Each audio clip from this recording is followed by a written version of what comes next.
Petani Desa Baru, Kecamatan Rambutan, Banyuasin, Sumatera Selatan kini punya lahan uji coba budidaya ikan di sawah atau mina padi usaha tani dan lebah madu.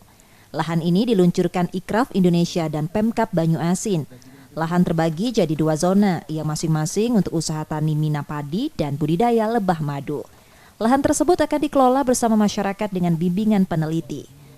Lewat proyek Pit Impact dan pemerintah Kabupaten Banyuasin mendorong praktik pertanian dengan memadukan sistem agroforestry untuk perbaikan tata kelola gambut sekaligus peningkatan kesejahteraan petani.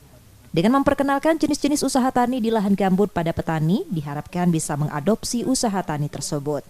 Tak hanya meningkatkan perekonomian, tapi juga menjaga kelestarian lingkungan gambut.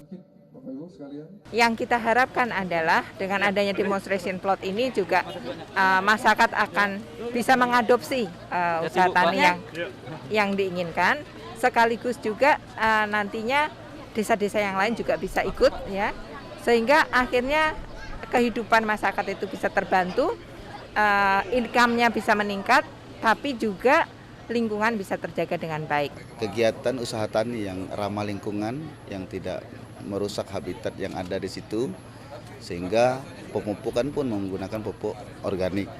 Jadi ini salah satu sistem pemberdayaan pertanian, pengembangan pertanian dengan pola integrasi dengan perkebunan, perikanan, dan yang paling terpenting adalah ramah lingkungan.